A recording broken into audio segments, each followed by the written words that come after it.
Usted ha admitido públicamente que es culpable de la muerte de muchas mujeres y niñas. ¿Es verdad? Sí, sí, es verdad. Ted, ¿cómo sucedió esto? Regresemos al principio.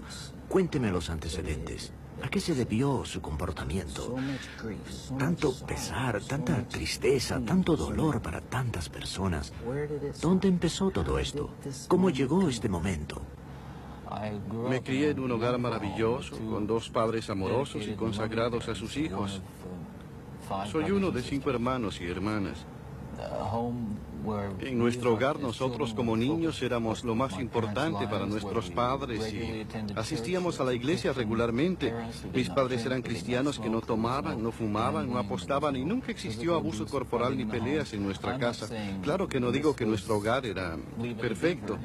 No era un hogar perfecto. No, yo no creo que tal hogar perfecto exista, pero sí era un hogar estable y cristiano.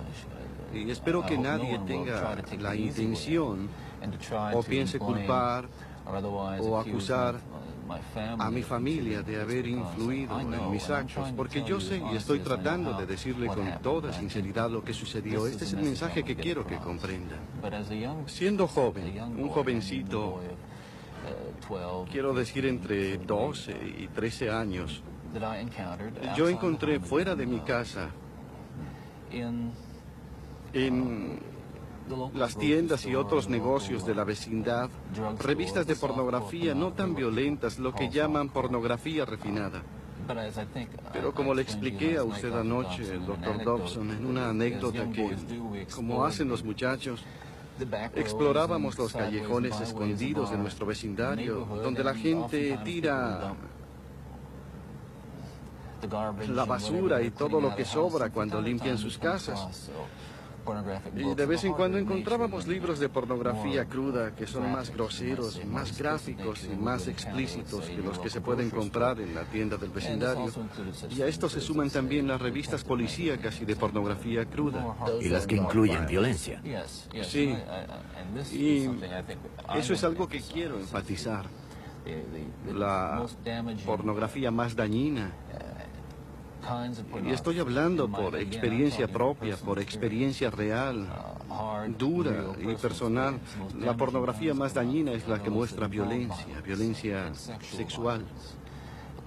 Porque la unión de estas dos fuerzas, como lo sé muy bien, trae consigo comportamientos tan terribles que no pueden describirse. Volvamos atrás. ¿Qué pensaba en ese momento? Bueno, pero antes de seguir adelante, es importante que la gente me crea. No estoy culpando a la pornografía. No estoy diciendo que esta fue la responsable de que yo saliera e hiciera determinadas cosas. Acepto la total responsabilidad por todo lo que hice. Ese no es el caso. Lo importante es ver cómo este tipo de literatura contribuyó a formar y a moldear mi comportamiento violento. Encendió sus fantasías. Exacto. Y todo pasó por etapas, gradualmente. Las cosas no tienen que suceder, o por lo menos a mí no me sucedieron de la noche a la mañana. Mi experiencia con la pornografía, que trata con la sexualidad en una forma violenta, es que una vez que uno está entregado a ella, es como una enfermedad, como un vicio. Yo seguía buscando materiales más potentes, más explícitos, más groseros, tal como hace un drogadicto.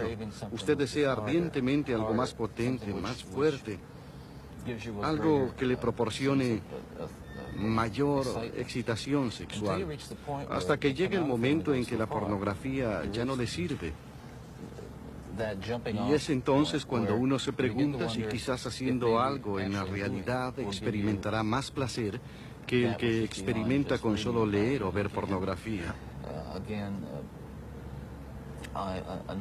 Otra cosa que no he mencionado es el uso del alcohol. Pero yo creo que lo que el alcohol hizo, junto con, yo diría, mi exposición a la pornografía, fue reducir mis inhibiciones al mismo tiempo. Y Las fantasías encendidas por la pornografía las redujeron aún más. Al principio usted casi siempre estaba medio borracho cuando hacía esas cosas, ¿verdad? Sí, sí.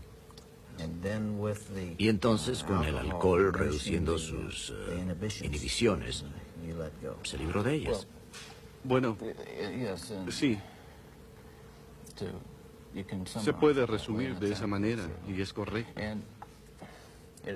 Y se me acaba de ocurrir que quizás algunas personas dirán, bueno, yo he visto eso y a mí no me hace nada.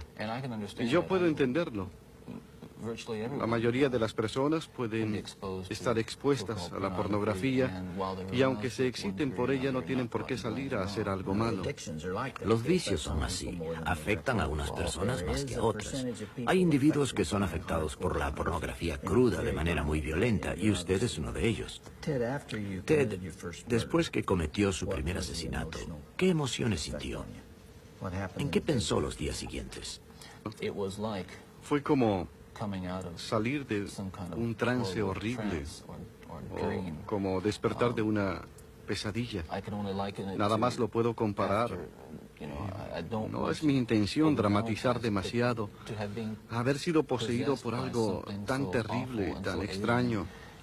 Y después a la mañana siguiente despertar, recordar lo que hice y comprender que básicamente, quiero decir ante la ley y sin lugar a dudas ante Dios, era responsable de lo que sucedió. Despertar a la mañana siguiente y comprender lo que había hecho con la mente clara y con mis sentimientos morales y éticos intactos. En ese momento, totalmente horrorizado al ver que había sido capaz de hacer algo tan terrible. Nunca pensó que era capaz de hacer eso. No tengo palabras para describir, primero, el deseo ardiente de hacer algo como eso.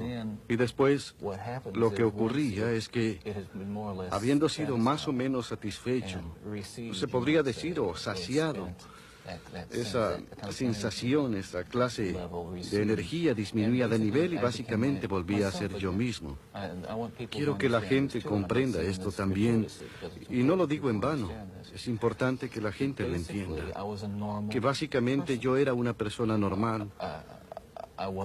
Yo no era un tipo que frecuentaba las cantinas o un vago o un pervertido en el sentido de que la gente me viera y dijera, hay algo raro en él. Básicamente era una persona normal, tenía buenos amigos, llevaba una vida como la de todos, excepto por esta pequeña pero muy potente, muy destructiva parte que mantuve muy secreta, muy escondida dentro de mí y que no permití que nadie se enterara de ella. Y parte del choque y del horror para mis queridos amigos y familia, años atrás cuando me arrestaron por primera vez, fue que no hubo ni un indicio. Me miraban y veían al niño americano modelo. Es decir, yo no era perfecto, pero quiero ser franco con usted. Yo estaba ok. Lo estaba. Los sentimientos humanos básicos y el espíritu esencial que Dios me dio estaban intactos, pero desafortunadamente fueron aplastados en ocasiones.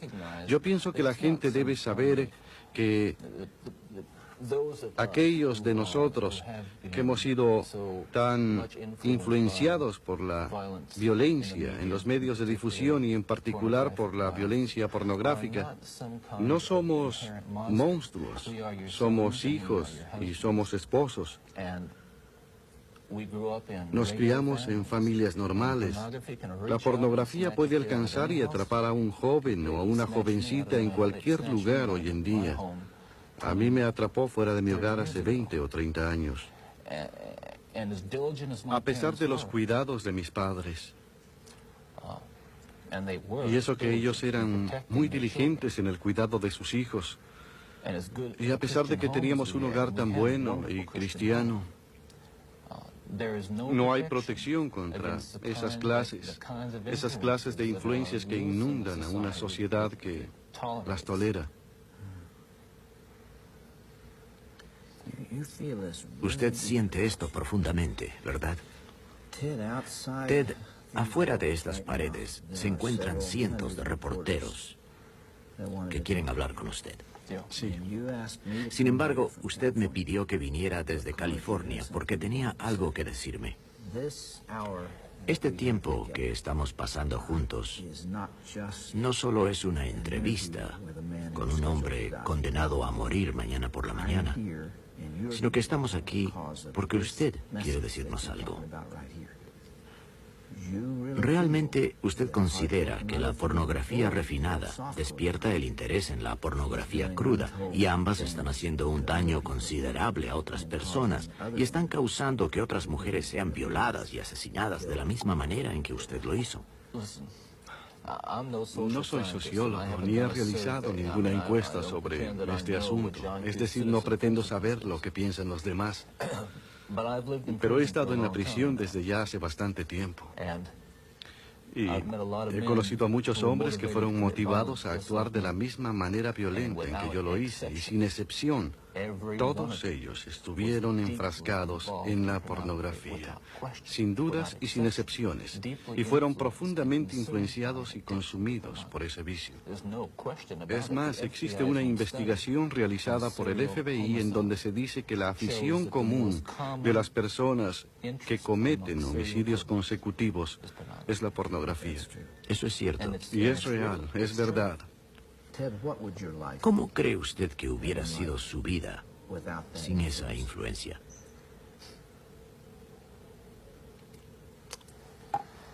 Solo puede especular. Sí, sé que hubiera sido mucho mejor. No solo para mí, y discúlpeme por ser egoísta. Hubiera sido mejor para mí y muchas otras personas, para todas esas víctimas inocentes y sus familiares. Hubiera sido mucho mejor. No hay dudas de que hubiera sido una vida más completa. Estoy seguro de que no hubiera estado envuelto en esta clase de violencia que cometí.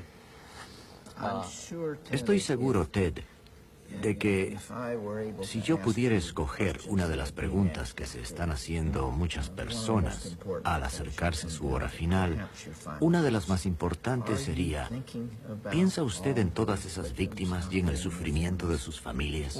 Bueno, Porque a pesar del tiempo, sus vidas no han regresado a la normalidad y nunca lo harán. absolutamente. ¿Siente esa carga, esa angustia? ¿Siente remordimiento?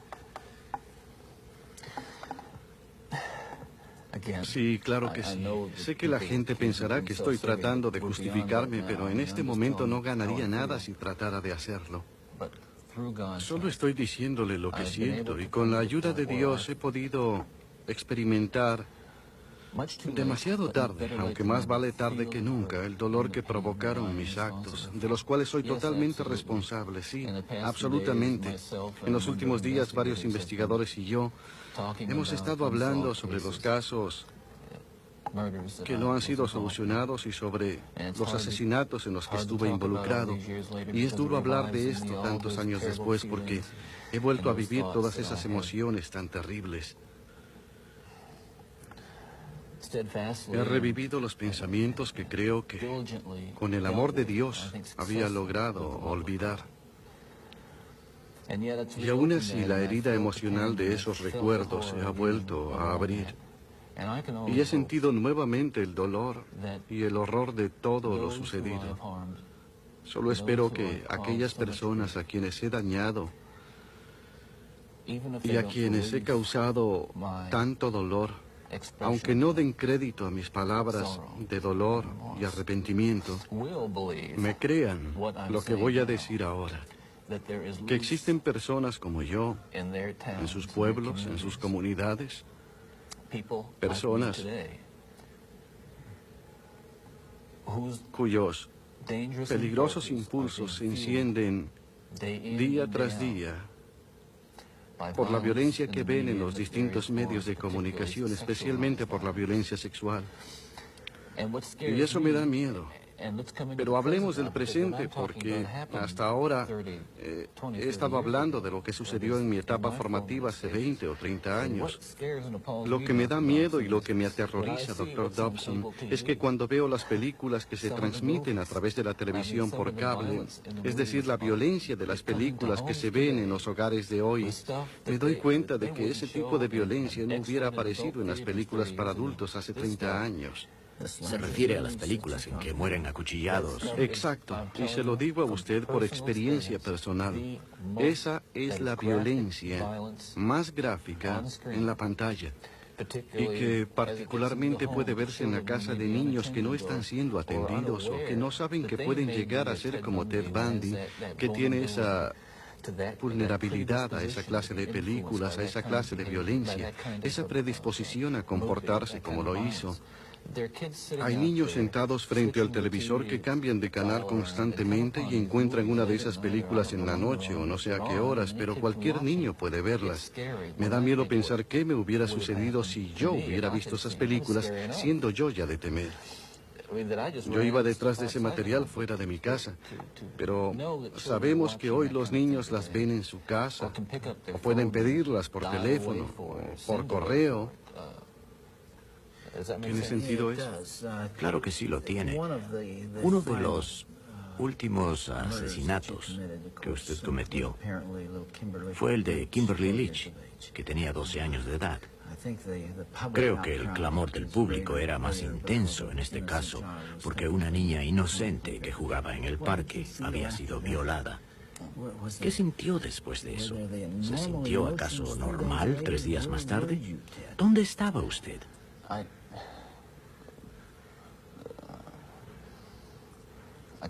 Realmente, ahora no puedo hablar de eso.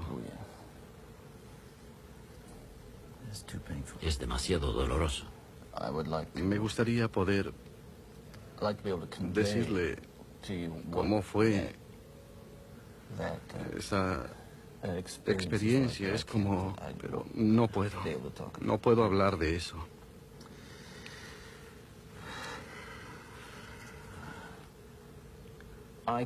No puedo comenzar a comprender el dolor de los padres de las niñas y de las jóvenes a quienes violé.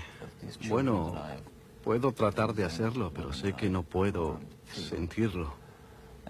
Y no puedo restituir en forma alguna lo que les robé y tampoco pretendo hacerlo. Ni siquiera espero que me perdonen. No intento pedirles perdón. Ese tipo de perdón solo corresponde a Dios. Y si pueden perdonarme, lo harán. Y si no, quizás algún día puedan hacerlo. Ted, ¿merece usted el castigo que el Estado le ha impuesto? Esa es una buena pregunta y la contestaré muy sinceramente. Yo no quiero morir. Y no le diré lo contrario. No lo engañaré. Sin lugar a dudas, merezco la pena capital que tiene nuestra sociedad. Y yo merezco porque es necesario protegerse de mí y de individuos como yo. De eso no hay duda alguna. Pienso que lo que espero resulte de esta entrevista es que se entienda que la sociedad debe protegerse de sí misma. Porque en este momento, como hemos estado hablando, existen fuerzas sueltas por todo el país, particularmente las fuerzas de este tipo de pornografía cruda, en donde, por un lado, personas de buenas intenciones condenan el comportamiento de un Ted Bundy, mientras, por otro, pasan enfrente de un montón de revistas llenas del tipo de cosas que empujan a los jóvenes por el camino que tomó Ted Bundy. Esa es la ironía. No estamos hablando solo de la moralidad. Estamos hablando, lo que estoy diciendo, trasciende el justo castigo que la gente desea con mi muerte. Vamos más allá del castigo y la pena, porque no hay manera en el mundo de que a través de mi muerte se pueda revivir a todas esas hermosas niñas o se pueda borrar el dolor que he causado. Sin embargo, hay muchos otros niños que juegan en las calles de este país que estarán muertos mañana y pasado mañana y al mes siguiente, porque hay jóvenes que están leyendo y viendo las cosas que hay en las revistas y en las películas de hoy en día. Ted, como se imaginará, la gente lo desprecia a usted, y creo que por muy buenas razones. No estoy seguro que haya alguna cosa que usted pueda decir que la gente pudiera creerle. Quizá algunos le creerían. Cierto. Sin embargo, usted me dijo anoche, y también lo escuché de labios de nuestro mutuo amigo John Tanner, que usted ha aceptado el perdón de Jesucristo y que es creyente y seguidor de él. ¿Ha encontrado fortaleza en el Señor durante estas últimas horas? La he encontrado. No puedo decir que Va a ser fácil. me he acostumbrado a estar en el valle de sombra de muerte, que yo estoy y que soy fuerte y nada me molesta. Lo que me sucede no es divertido. Usted sabe, esto es... A veces me siento solo. Y aún así tengo que recordar que cada uno de nosotros morirá tarde o temprano de una manera u otra. Está establecido para los hombres. Y millones que han pasado por este mundo antes que nosotros han muerto. La muerte es solo una experiencia que todos compartimos. Así es. Aquí estoy yo.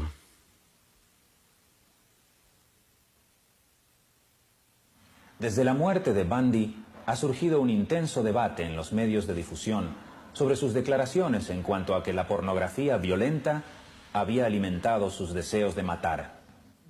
Creo que es muy importante que la gente sepa de lo que estamos hablando, porque el público en general no tiene muy clara la diferencia entre pornografía refinada y pornografía cruda y violenta. Creen que es la misma cosa. Si le preguntamos a la gente en la calle qué es la pornografía cruda, dirán que son las fotos de revistas como Playboy, Penthouse, etc. Esa es refinada, y esa es la puerta de entrada a la pornografía cruda y violenta. Empiezan con una adicción aquí y luego son atraídos a este nivel más extremo. Pero la pornografía cruda es tan ofensiva que